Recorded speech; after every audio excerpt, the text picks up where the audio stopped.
Em entrevista coletiva na manhã desta sexta-feira em Tel Aviv, o secretário de Defesa dos Estados Unidos, Austin Lloyd, afirmou que o governo americano está pronto para enviar ainda mais ajuda militar a Israel. Segundo ele, munições, equipamentos de defesa aérea e outros recursos estão em deslocamento de Washington para o Oriente Médio.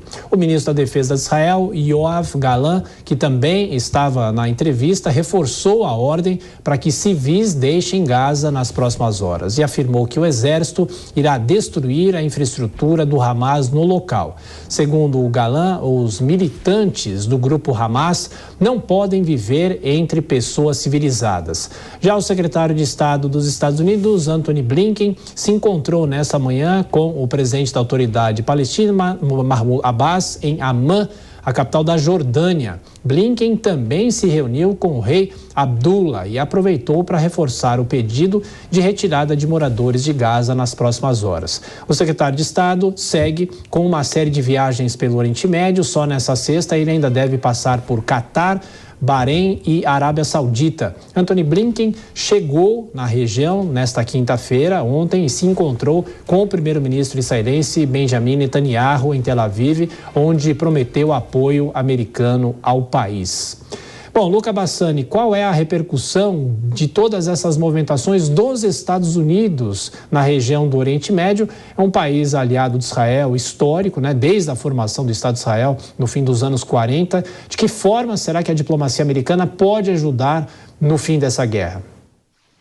Pois é, Tiago, hoje nós tivemos não só declarações fortes dos Estados Unidos, mas também do outro lado que também está sendo observado, no caso o Irã. Primeiramente, falando dos Estados Unidos, o fato do secretário de Estado, Antony Blinken, fazer esse tour pelos países árabes, tentando utilizar a influência desses países sobre o Hamas para que libertem os reféns e também abram um corredor humanitário, mostra como os Estados Unidos têm se preocupado com essa questão, principalmente com a escalada deste conflito para além dos confins de Israel. Ao mesmo tempo, o ministro das Relações Exteriores do Irã, que é o cargo equivalente a Blinken, mas no caso do iraniano, está no Líbano, onde se encontrou não só com o primeiro-ministro do país, mas com a autoridade, o chefe do Hezbollah. Ele disse que os Estados Unidos deveriam controlar Israel para que esse conflito não se espalhe por demais países do Oriente Médio. Uma declaração muito forte, ao mesmo tempo que os Estados Unidos também têm o seu ministro da Defesa, seu secretário de Defesa, Austin Lloyd, também em Israel, mostrando todo o seu apoio estratégico, apoio da inteligência americana aos soldados de Israel, às diversas instituições que são ligadas a este conflito, ao mesmo tempo em que o maior porta-aviões, o Gerald R. Ford, também está lá naquelas proximidades. Então são várias mensagens, a gente vê que tem, tanto nas falas de Blinken quanto de Lloyd, o Irã, o Hezbollah ou qualquer outro grupo político, militar, terrorista é citado nominalmente, mas as indiretas são as mais variadas e para um bom entendedor meia palavra basta. Obviamente que esses países devem entender o que isso significa, estão pensando duas vezes antes de tentar uma incursão pelo norte de Israel ou qualquer outro ataque à população civil de Israel,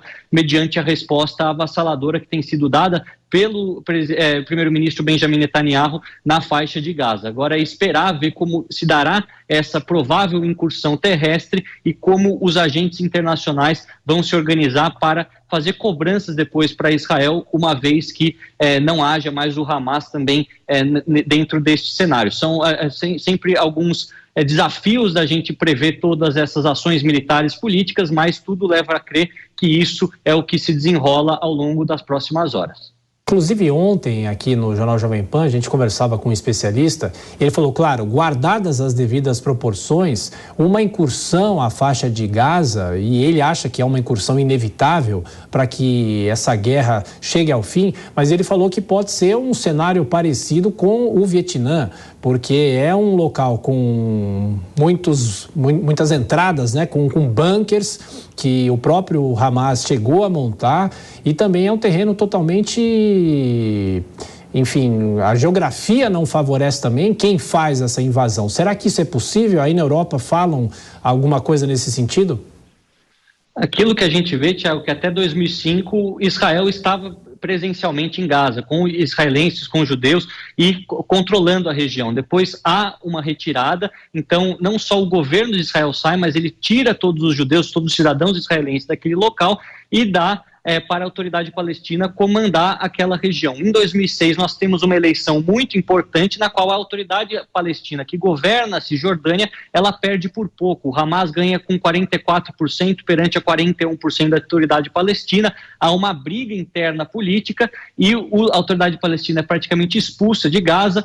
O Hamas começa a governar com mão de ferro, com as leis islâmicas, com, obviamente, muito terror, e impede qualquer nova eleição. A partir daquele momento, Gaza se transformou em um território desconhecido para as forças de Israel. Muitos desses túneis foram construídos, muito se acumulou em armamentos, em estoques de munições mandados pelo Irã, mandados pelo Líbano também. Então, a grande incógnita nessa questão e nessa incursão por terra é o que Israel vai encontrar depois desses 16 anos que não está mais na faixa de Gaza. Nós sabemos que há sim uma extensa rede de túneis que pode dificultar esse cenário de guerra urbana, ao mesmo tempo que não se sabe ao certo qual é o calibre das munições ou qual é o tamanho de todos os armamentos que poderão ser encontrados lá ou utilizados pelo Hamas em uma guerra de infantaria. Todos sabemos da superioridade numérica e também tecnológica do exército de Israel, mas esse exemplo do Vietnã, onde também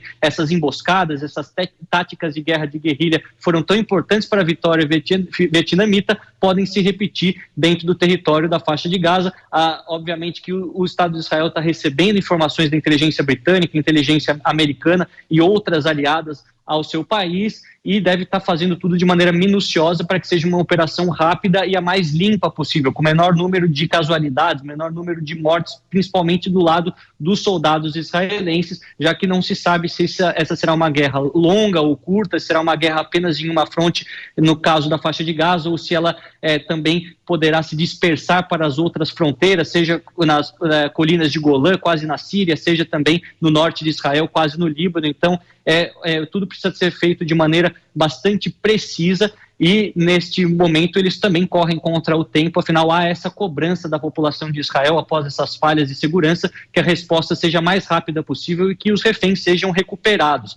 A questão dos reféns também é essencial para que a gente possa entender essa guerra e como é delicada essa incursão, porque o objetivo principal do governo de Israel neste momento é resgatar os mais de 100 reféns, que não são só israelenses, tem brasileiros, americanos, franceses, russos, entre outras nacionalidades, resgatá-los com vida.